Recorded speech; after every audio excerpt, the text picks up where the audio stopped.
मित्रों, एक बार फिर आपका स्वागत है। आइए शुरू करते हैं आज की कहानी। एक बार की बात है, एक घमंडी मोर जंगल के झील के किनारे रहता था। वह प्रतिदिन उस झील में जाकर अपने खूबसूरत रंगीन पंखों को खोलकर चोंच से सहलाता और फिर अपने सौंदर्य झील के स्वच्छ पानी में अपनी परछाई में निहारता था। अपनी परछाई को देखकर उसे अपने सौंदर्य पर और भी घमंड होता था। एक दिन एक सारस भी उसी झील के किनारे रहने के लिए आया।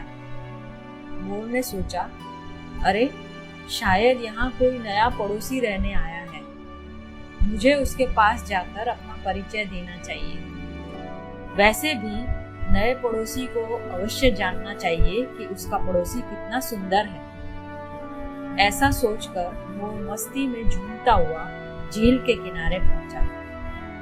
उस समय सारस मछली पकड़ने में व्यस्त था।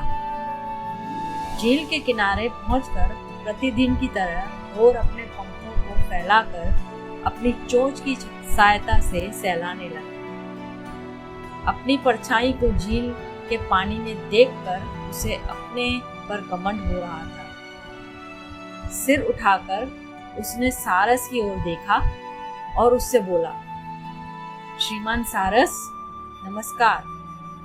तो तुम मेरे नए पड़ोसी हो, तुम्हारा यहाँ इस जंगल में स्वागत है। बहुत बहुत धन्यवाद श्रीमान मोर जी, सारस ने कहा। मोर अपनी बात आगे बढ़ाते हुए बोला, श्रीमान सारस जी, मैं ये देखकर हैरान हूँ कि आप अपने इन सपाट सफेद साधारण पंखों के साथ किस प्रकार संतुष्ट रहते हैं। यह देखने में बहुत ही साधारण है और इनमें अपनी सुंदरता में कोई वृद्धि नहीं होती। सारस ने मुस्कुराकर मोर की ओर देखा और हवा में उड़कर मोर के पास आ गया। फिर वह मोर से बोला, प्रिय मोर जी, ईश्वर ने हमें पंख इसलिए दिए हैं ताकि उनकी सहायता से हम उड़ सकें। इसमें कोई शक नहीं है कि आपके पंख बहुत सुंदर हैं। यह देखने में बहुत मोहक लगते हैं, परंतु इनका कोई उपयोग नहीं है। आवश्यकता पड़ने पर इनकी सहायता से आप अधिक दूरी तक या अधिक ऊंचाई तक और अधिक समय तक नहीं उड़ सकते। इसके विपरीत मेरे पंख साधारण अवश्य हैं, परंतु बहुउपयोगी हैं।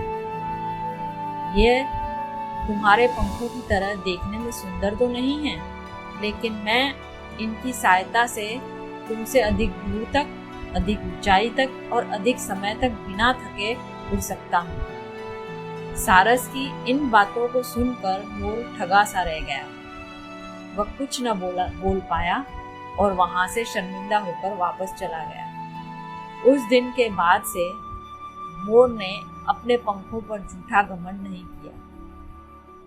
मित्रों, इस कहानी से हमें यह शिक्षा मिलती है कि सुंदरता की अपेक्षा उपयोगिता अधिक महत्वपूर्ण है। तो ऐसी ही और कहानियां सुनने के लिए चैनल को सब्सक्राइब करें और कहानी अच्छी लगी हो तो लाइक जरूर करें, इससे हमें मोटिवेशन मिलता है।